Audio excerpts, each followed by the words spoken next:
vse lažje odpustim fake izpuhe, kakšnemu drugemu. Vidiš, da prav auspuh je v resnici tukaj spodaj.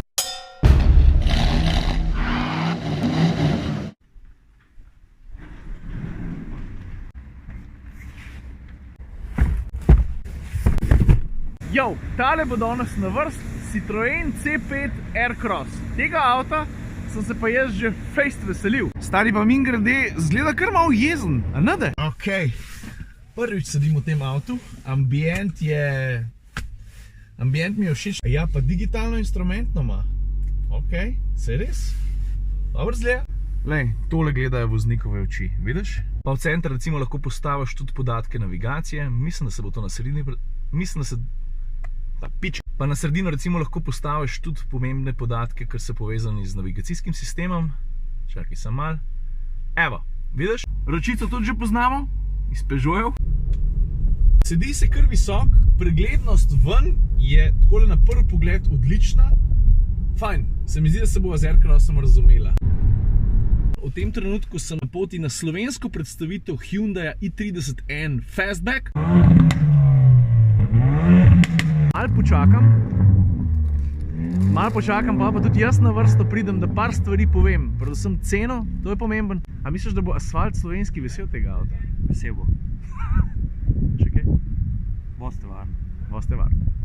Ja, kva smo rekli ceno, ne, za Fastbacka? Od 29,190 za navadnega, tistega z 250 konji, pa od 34,190, to se pravi, koliko 5 jurjev več, to je pa za unga, ki ima zraven še besedo performance. Ti smo pa tudi 25 konjev več, pa tudi malo bolj šarf je. No tako, zdaj pa čas, da se razgovorim o tem avtu, o C5 Aircross.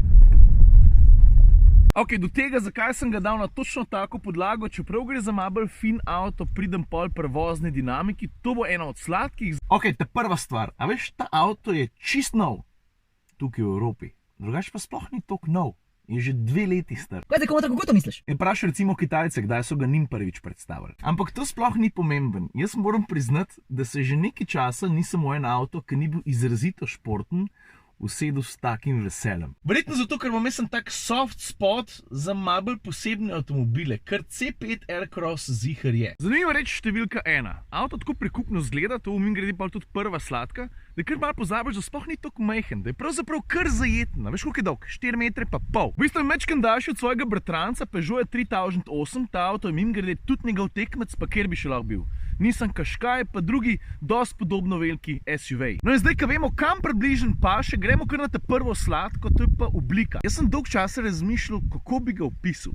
A je funky, a je prikupen, ta bi mi lahko všeč. Lepo, moje najboljše takole rečem, ko ga enkrat vidiš, ga pa bolj težko pozabiš. Me pa dejansko fejst zanima, kaj si o dizajnu C5 Aircrossa misliš ti. A ti je recimo sprednji del všeč z velikim logotipom, s prepoznavnim obrazom, s kromasto letvico, ki se vleče od unga konca čez logotip, pa čist do skrajnega desnega, levega. Mimogrede malo hecen je, kako so na Citroenih tisti air bumpsi kar malo zginili, ampak detajli, ki so zanimivi, ki pritegnejo pozornost, tudi v drugačnih barvah pa ostajajo. Meni je to fejst všeč. Kaj pa tebi? Ker se mi zdi, da se delimo na 2 skupini, ne? Eni, ki rečejo, pa kaj je to? Kaj je zdaj to neki kičast? Pa so pa to drugi, ki rečemo, nekako fajn, dobro mu paše, da ni sam črna. No in to vizualno dinamiko vleče od sprednjega, pa čist do zadnjega konca, pa moram reči še nekaj, ne? Da temu avtu, pa ne vem zakaj, vse lažje odpustim fake izpuhe, kakšnemu drugemu.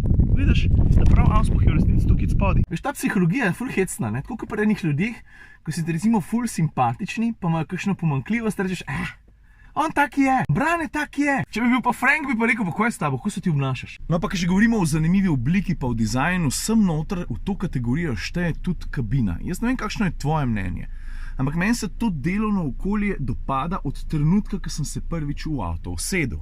Občutek v kabini je dosti pomembna stvar. In eni imajo tega že v štartu več, je pa nekaj res. Ta avto je že kar dobro opremljen in je verjetno tukaj občutek vse malo drugače kot tistih osnovnih. No in ta oblikovna prijetnost pa lušten feeling v kabini nas pripelje na drugo sladko, tukaj se ne bom dolg časa zadržal, ampak položaj za volanom. V trenutku, ko sem se prvič noter usedel in sem si nastavil položaj, se tukaj na svojem delovnem mestu počutim odlično. Gremo naprej na tretjo sladko. Ne še. Eno stvar sem pozabil omeniti. Tole vmesnik po odzivnosti ne blesti. Ajde, občutljivost na dotik, pa vsake to časa ima malo lega, to ni najboljš. Ampak obenem pa ni to hudo, da bi rekel, zaradi tega pa avto nam kupil. Zlahka preživim. A veš, gre pa za kombinacijo, ki iz PSA koncerna že dolg časa poznamo, to se pravi kombinacija zaslona občutljivega na dotik, pa še dodatnih stikal, ki so tudi čist naravni flehi. Pismo, sedež sem si prižgal po nesreč. V glavnem gre za kombinacijo tudi virtualnih stikal, ki so na taki površini občutljivi na dotik, pa vidiš, če sam prst gor vlečem, da je hitro odzivna. Ok, tretja sladka, uporabnost. Mislim, če je avto 4,5 metre dolg, že mora biti malo uporaben, vse kar se prostora tiče. Recimo druga vrsta, stari, mi je všeč, da sedim visok, da je preglednost nad kabino po okolicu dobra. Te trije sedeži v drugi vrsti so vsi enako veliki, pa vsak posebej je prilagodljiv po vzdolžnem pomiku. Ne samo, da je dosti placa, tudi udobje v drugi vrsti, zato je oblazinjenje dosti mehek, je kar orang. Tako da druga vrsta si, razen tega, da če imaš zice naprej, takole pa je bolj malo placa, zasluž plus. Ok, pa še ena stvar, ki je dosti pomembna, kufer. Prekladalni rob je razmeroma ozek, valjda prav prije tudi to, da je avto majčken višji, kar pomeni, da je lažji stvari v kufer pa z njega dajati. Kar se same prostornine tiče, 580 litrov, mislim, da je to več, kot pri Peugeot 3008. Dobro, nekaj je res, ne. Ena lučka, ki bolj švok svet, za družinski avto, v kufru, ni dost. Pa še ena stvar, če si malo višji, te bo motil, da se tale vrata ne odprejo dost na gor. Ti bo manjkal 5, mogoče 110 cm. Jaz sem majhen, meni je vseeno, te pa mogoče ne bo. A veš, kaj hočem reči? Pa koš nakladu, ko so žbutno noš rekel, ti nisem povedal. Ok, četrta sladka. Vidiš, na kakšni podlagi smo? Blaženje, ki ga ta avto uspe pripraviti na slabi podlagi, je izvrstno. Vse sem v vlogu že kdaj govoril o hidravličnem vzmetenju, ne tistem klasičnem, ki ga je Citroen včasih ponudil. Predstavljaj si, da ima že obstoječe vzmetenje običajnega avtomobila, vzmet pa blažilnik, znotraj blažilnika še en blažilnik. Na en način gre za progresivno vzmetenje, kar pomeni, da se prilagaja trenutni situaciji. In te hidravlični omejevalniki, dajmo jih tako reči, dodatno omejijo, ublažijo tresenje, ki bi drugače prodrlo v kabino. Ni zapletena tehnologija, je pa ful učinkovita. Zdaj, Citroenov PR-ovski oddelek je valjda zapisal, da ko se peleš s tem avtom po slabi podlagi, je tako, da bi se pelil na leteči preprogi. Ok, kisle bomo ostali kar pri vožnji, jaz sem vseeno malo zahteven voznik, tudi kar se dinamične vožnje tiče. Mene je malo motil, da se avto, pa ne samo pri športni vožnji, tudi pri običajni, pri vožnji čez ležeče policaje, pa tako naprej, malo preveč nagiba. Ne samo prečno, tudi vzdolžno. Druga kisla, to je pa tale punca tukaj, a vidiš? Lej, tole je vzvratna kamera tega avta. Slika majčken migeta, ko se peleš v rikvrc, kakovost, predvsem, takrat, ko je svetloba majčken bolj švoh, pa ne da je tema.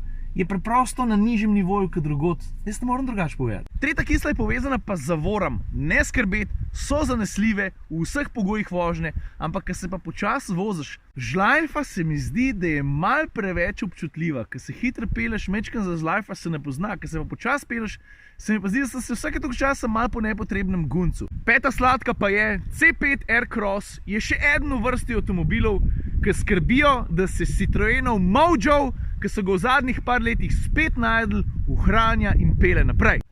A kaj je Mojo? To je ta sočnost. A Mojo ne moreš opisati, no? Dajmo temu reči X-faktor. Avto ga ima in to je dobro. Več takih avtov pa bi bila celotna avtomobilska pokrajina še malo lepša. Kljub manjšim pomanjkljivostim, ne? To, kar sem prej rekel, ne?